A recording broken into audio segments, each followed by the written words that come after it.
प्रदेशस्य प्रधानमन्त्रिणां नरेन्द्र महोदयानां मोदी महोदयानां तथा गृहमन्त्रिणां अमित शाह जी महोदयानां क्षेमस्थैर्य धैर्य विजयारोग्याभिवृद्ध्यर्थं जातीय हरिद्रा संघस्य उद्घाटनांगत्वेन प्रारंभोत्सवाख्यं कर्म करिष्ये तदंगतया अस्मद्गुरूणां जगद्गुरूणां श्री सत्यात्मतीर्थानां उत्तरादिमठाधीशानां सपरिवाराणां क्षेमस्थैर्य धैर्य विजयारोग्याभिवृद्ध्यर्थम् आवाहित देवतांतर्गत भारतीय रमण मुख्य प्राणांतर्गत श्री निम्बात्रिलक्ष्मेन्द्र सिंह प्रीत्यर्थं पंचोपचार पूजां करिष्ये। लक्ष्मेन्द्र सिंह स्वामी देवताभ्यो नमः। हरिद्रा कुंकुम सौभाग्य द्रव्याणि समर्पयामि, पुष्पैः पूजयामि। अस्तु नीराजनं कृष्णते वरभैष्मीपते, अस्तु नीराजनं कृष्णते मंगलमहानीराजनदीपं समर्पयामि। ओम यज्ञेन यज्ञमयजन्त देवास्तानि धर्माणि प्रथमान्यासन् ते हनाकं महिमानः। योपां पुष्पं वेद पुष्पवान् प्रजावान् पशुमान् भवति।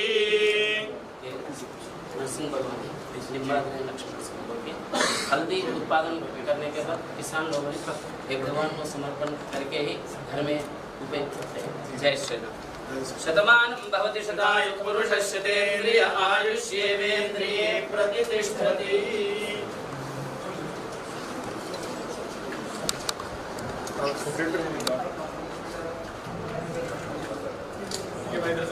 बोर्ड के उद्घाटन समारोह पर स्वागत करती हूँ। सर बहुत बहुत धन्यवाद।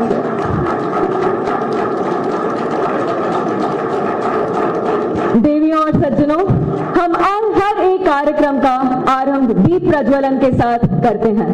मैं अभी हमारे मुख्य अतिथि माननीय केंद्रीय गृह एवं सहकारिता मंत्री श्री अमित शाह जी और अन्य गणमान्य अतिथियों से निवेदन करती हूं कि वे दीप प्रज्वलन कर इस समारोह का शुभारंभ करें।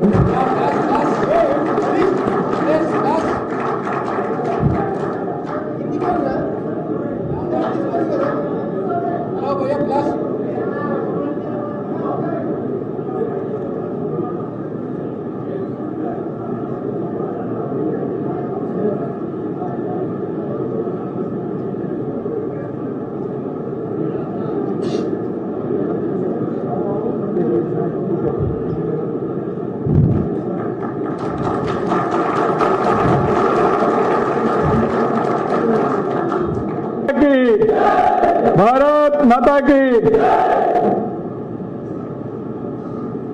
చాలా సుదినం, చారిత్రాత్మకమైనటువంటి రోజు.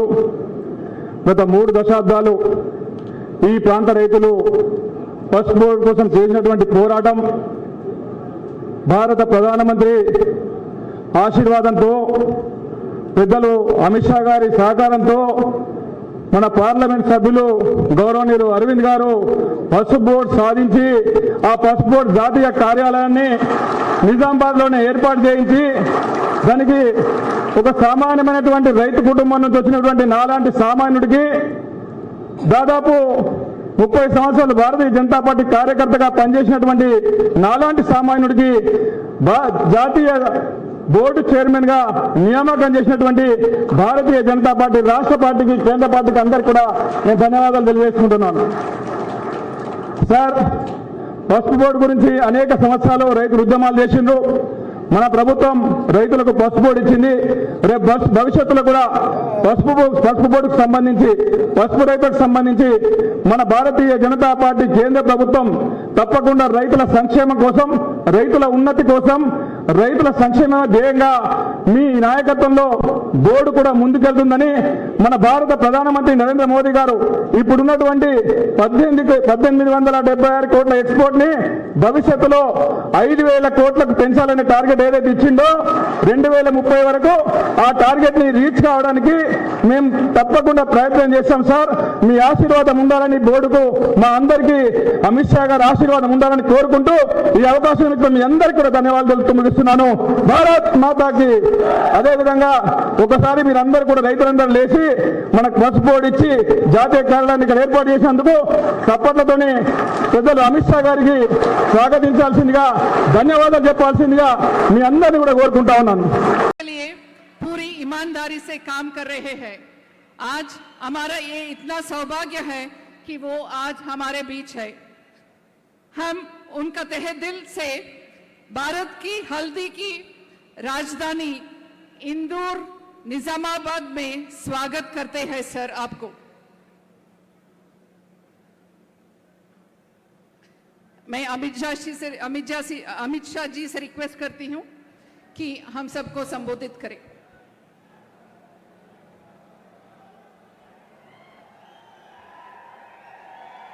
मेरे साथ बोलिए, भारत माता की। क्यों भाई, निजामाबाद वालों की आवाज को क्या हो गया है? मोदी जी दिल्ली में है, उनके तक आवाज जानी चाहिए। दोनों हाथ उठाइए, तेलंगाना में सरकार बनाने के निश्चय की मुट्ठी भींचिए और प्रचंड आवाज से बोलिए, भारत माता की जय श्री राम, जय जय श्री राम। मंच पर उपस्थित मेरे साथी मंत्री और तेलंगाना भाजपा अध्यक्ष श्रीमान किशन रेड्डी जी, मेरे साथी मंत्री पूर्व अध्यक्ष श्री बंडी संजय कुमार जी, मेरे मित्र और संसद सदस्य श्रीमान एटेला राजेंद्र जी, जो हल्दी बोर्ड के पीछे पड़ गए थे और निजामाबाद में हल्दी बोर्ड लाने में जिनका बड़ा योगदान है, ऐसे हमारे सांसद अरविंद धर्मपुरी जी, श्री के लक्ष्मण हमारे सांसद जी। अब जोर से ताली बजाना। राष्ट्रीय हल्दी बोर्ड के पहले अध्यक्ष पल्ले गंगा रेड्डी जी, श्री ए महेश्वर रेड्डी जी, श्री पैडी राकेश रेड्डी जी, श्री दंपल सूर्यनारायण राव जी, श्री दिनेश कुलाचारी जी, और आज निजामाबाद की ये वीर भूमि पर आए हुए प्यारे भाइयों, बहनों, माताओं और मेरे जिगर के टुकड़े जैसे युवा मित्रों, आप सभी को नमस्कार। भाइयों बहनों, सबसे पहले तो मैं देश भर के, निजामाबाद के और पूरे तेलंगाना के हल्दी के किसानों को बहुत बहुत बधाई देना चाहता हूं, क्योंकि आज हमारे नेता और प्रधानमंत्री नरेंद्र मोदी जी ने 2023 के चुनाव में जो वादा किया था हल्दी बोर्ड बनाने का, न केवल वो वादा पूरा किया है, हल्दी बोर्ड का हेडक्वार्टर भी इस इंदौर की धरती पर देकर यहां पर हल्दी किसानों का काम कर दिया है। भाइयों बहनों, मोदी जी जो वादा करते हैं उसको पूरा करते हैं, इसीलिए कहते हैं मोदी जी को कहते हैं वो करते हैं। भाइयों बहनों, यहां आने के पहले निजामाबाद के लोकप्रिय नेता स्वर्गस्थ डी श्रीनिवासन श्रीनन्ना जी का आदम कद प्रतिमा का यहां उद्घाटन किया है। मैं श्री डी श्रीनिवासन जी को बहुत बहुत मनपूर्वक याद कर कर श्रद्धांजलि देना चाहता हूं। भाइयों बहनों, आज बड़े हर्ष का दिन है। मोदी जी ने देश भर के हल्दी किसानों की 40 साल 4 दशक पुरानी मांग को आज पूरा कर दिया और हल्दी बोर्ड को चालू कर दिया है। हमारे सांसद अरविंद धर्मपुरी, किशन रेड्डी, इटेला राजेंद्र जी और मेरे साथी बंडी संजय कुमार जी का बड़ा योगदान है ये हल्दी बोर्ड के लाने के लिए। आज मैं निजामाबाद की इस किसान सम्मेलन को कहना चाहता हूं, एक बार दोनों हाथ खड़ा कर मोदी जी के समर्थन में अपने स्थान पर खड़ा होकर जोर से ताली बजाकर धन्यवाद करिए हल्दी बोर्ड के लिए। मोदी जी ने वादा जो किया था वो वादे को पूरा किया बैठे बैठे, और इससे हमारे निजामाबाद की, तेलंगाना की, भारत की हल्दी आने वाले दिनों में विश्व के बाजार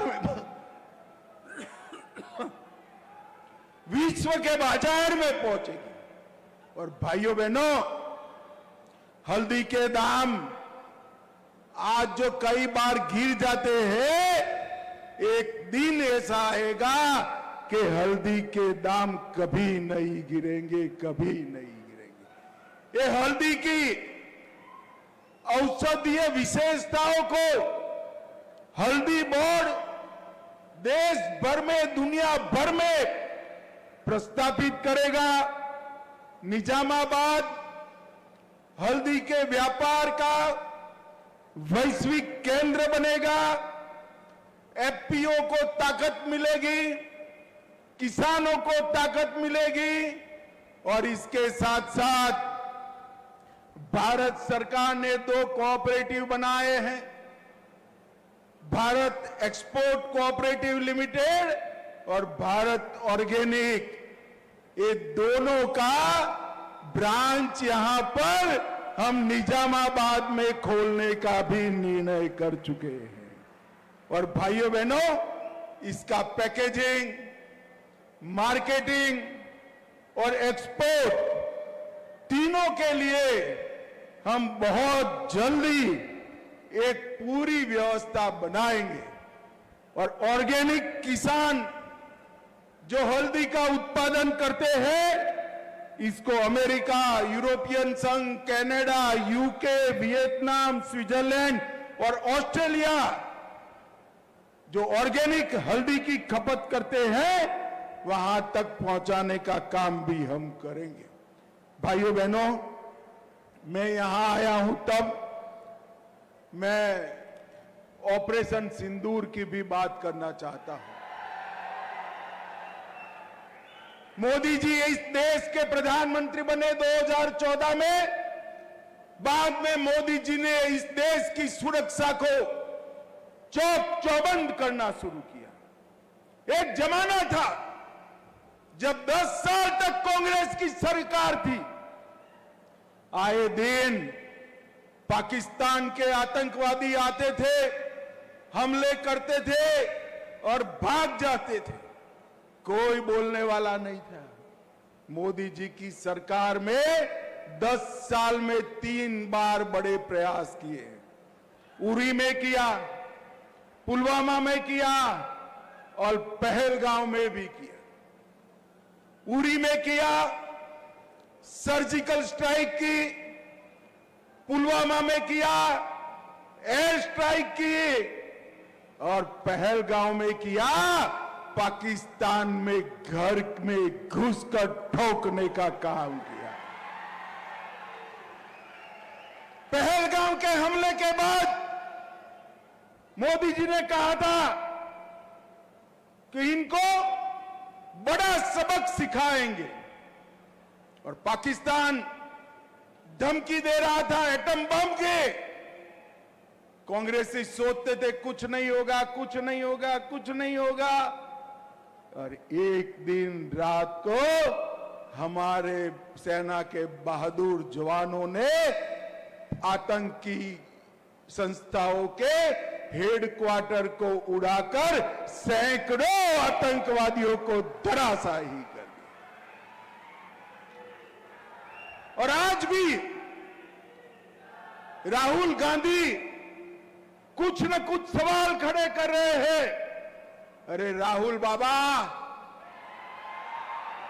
क्या साबिती मांग रहे हो? ये पाकिस्तान वालों के हुलिया देखो तो मालूम पड़ जाएगा। जो कहते थे कि हम भारत को चैन से सोने नहीं देंगे, उनके हेडक्वार्टर को उड़ाने का काम हमारे नेता नरेंद्र मोदी ने किया। नरेंद्र मोदी। और भाइयों बहनों, सिर्फ ऑपरेशन सिंदूर नहीं, मोदी जी ने इस देश को सुरक्षित किया।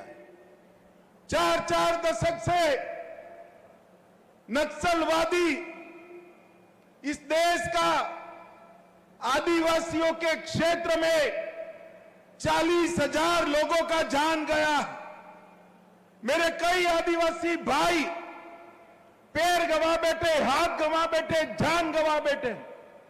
मुझे बताओ निजामाबाद वालों, ये नक्सलवादियों को समाप्त करना चाहिए या नहीं करना चाहिए? जोर से बोलो, करना चाहिए या नहीं करना चाहिए? ये तेलंगाना कांग्रेस पार्टी के अध्यक्ष कहते हैं कि इनको शरण में लाओ। कौन ना बोल रहा है भाई? जिसको सरेंडर करना है करे।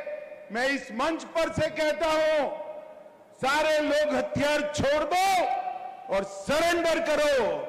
मगर सरेंडर नहीं करेंगे तो हमने तय किया है 31 मार्च 2026 के पहले इस देश से नक्सलवाद को हम समाप्त कर देंगे। समाप्त कर। मुझे बताओ निजामाबाद वालों, जिन्होंने आदिवासियों को मारा, हमारे पुलिस ऑफिसर, सुरक्षा कर्मियों को मारा, वो नक्सलवाद को समाप्त करना चाहिए या नहीं करना चाहिए? जोर से बोलो, करना चाहिए या नहीं करना चाहिए? ये कांग्रेस पार्टी कहती है इनके साथ बातचीत करो। हमारी सरकार का नीति है, पॉलिसी है। जिनके हाथ में हथियार है उनसे कोई बातचीत नहीं होगी। हथियार डाल दो, सरेंडर करो और मेन स्ट्रीम में दाखिल हो जाओ। 10,000 लोग उत्तर पूर्व में नॉर्थ ईस्ट में हथियार छोड़कर मेन स्ट्रीम में आए। तालुका का चुनाव लड़े, जिला का लड़े, विधायक लड़े। भाइयों बहनों, 2000 से ज्यादा नक्सली भी 1.5 साल में सरेंडर करे हैं। मगर जिनके हाथ में हथियार है उनसे कोई बातचीत नहीं होगी। और मैं आज तेलंगाना की धरती पर से कहकर जाता हूं, जो लोग नक्सलवाद को बचाने की बात करते हैं, तेलंगाना के जिन आदिवासियों की जान गई है, जिन पुलिस वालों की जान गई है, जिन सुरक्षा कर्मियों की जान गई है, इनके परिवार वालों को आप क्या जवाब दें? इतने सालों तक आदिवासी क्षेत्र में आपने विकास को रोक कर रखा है, इसका क्या जवाब दें? भाइयों बहनों, एक कांग्रेस पार्टी, मुझे तो डर है कि देश भर से भागे हुए नक्सलियों को यहां पर पनाह न दे, तेलंगाना में पनाह न दे। मगर आप चिंता मत करना, केंद्र में नरेंद्र मोदी सरकार है, नरेंद्र मोदी सरकार। हम 31/3/26 तक इस देश के नक्सलवाद को समाप्त कर देंगे। भाइयों बहनों, बारिश आने वाली है, मुझे लंबा नहीं बोलना है, मगर तेलंगाना वालों के विडंबना पर मैं जरूर बात करना चाहता हूं। यहां टीआरएस की सरकार थी, बड़ा करप्शन किया या नहीं किया? भाई बताओ तो जरा। अरे जोर से बोलो, किया है नहीं किया? और जोर से बोलो, किया है या नहीं किया? और जोर से बोलो, किया है या नहीं किया? धारानी, कालेश्वरम, टीएसपीएससी, सिंगरेनी भर्तियां, ईएएम, सीईटी की परीक्षाएं, ये सारा करप्शन किया था ना? अब तेलंगाना की जनता रेवंत रेड्डी गारू को लाई, एक में भी केस किया है क्या? अरे बोलो भाई, किया है क्या? ये तेलंगाना पहले चंद्रशेखर राव जी के परिवार का एटीएम था, अब कांग्रेस दिल्ली का एटीएम बन गया, कोई फर्क नहीं पड़ा है। आज भी भ्रष्टाचार टीआरएस के शासन की तरह ही हो रहा है। आज भी नक्सलियों को बचाने की बात हो रही है।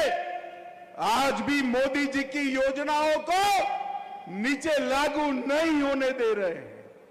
भाइयों बहनों, मैं कहने आया हूं, एक बार किसान, दलित, आदिवासी, महिला और युवा का भला चाहते हैं, मेरे पिछड़े वर्ग का, ओबीसी का भला चाहते हैं, तो वो भला केवल मोदी जी की डबल इंजन सरकार ही कर सकती है, और कोई भला नहीं कर सकता।